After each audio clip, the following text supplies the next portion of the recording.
নমস্কার। নারী হচ্ছেন শক্তির প্রতিরূপ। কেন বলছি সেটা শুনুন। নারীর রূপ, নারীর গুণ, নারীর শিল্প, নারীর ছলতা, ছলময়তা বা ছলচাতুরী, চাতুর্য, মাধুর্য, মিষ্টতা, ধৈর্য, সহনশীলতা, এগুলো যদি একসঙ্গে হয় সেটা হয় একটা মহাঘাতক অস্ত্র, যার মোকাবিলা করার কোনো ক্ষমতা আমাদের মতো পুরুষের কোনো সময়ই নেই। আর যারা শক্তিশালী পুরুষ তাদেরও সে ক্ষমতা থাকে না। এই কথাটি আমি কেন বলছি সেটা আমি তার কয়েকটা উদাহরণ আপনার সামনে তুলে ধরার চেষ্টা করছি। শুনুন। ট্রয় নগরী ধ্বংস হয়েছে হেলেনের জন্যে, তিনি ছিলেন একজন নারী। রোমান সাম্রাজ্যের ভিত ধ্বংস হয়েছে ক্লিওপেট্রার জন্যে, তিনি একজন নারী।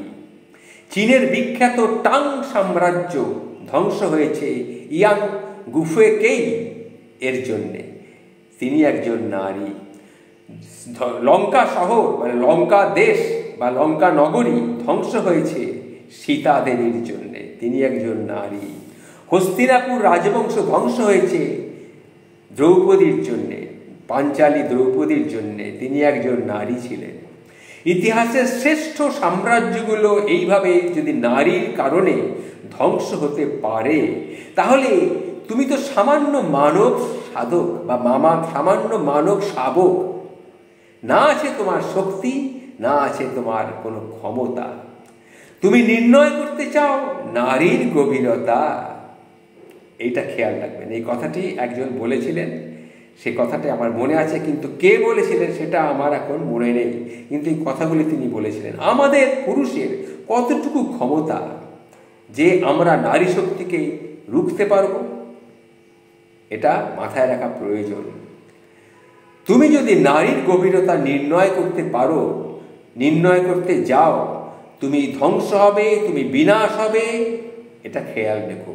যদি তুমি নারীকে সঠিকভাবে বুঝতে যাও, নিজের যোগ্যতা বুঝতে শেখো, এটাই হচ্ছে মূল কথা। নারী তো স্বয়ং প্রকৃতি। তুমি অস্ত্র হাতে রাজ্য জয় করে ফিরতে পারবে, তুমি বিশ্ব জয় করতে পারবে, কিন্তু ঘরে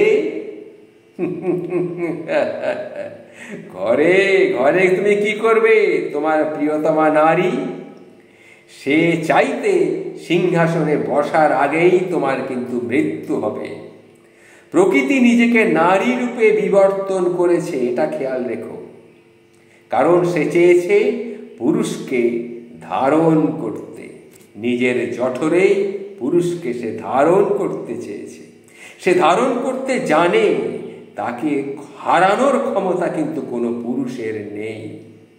তাই আমি বলছি, নারীর রূপ, গুণ, ছল চাতুরী, মাধুর্য, মিষ্টতা, ধৈর্য, সহনশীলতা, এগুলো সবকটা যদি এক জায়গায় হয়, তাহলে সেটা একটা মহাঘাতক অস্ত্ররূপে আমাদের সামনে আসবে।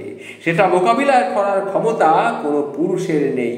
সে পুরুষ যত শক্তিশালী হোক না কেন, যত জ্ঞানী হোক না কেন।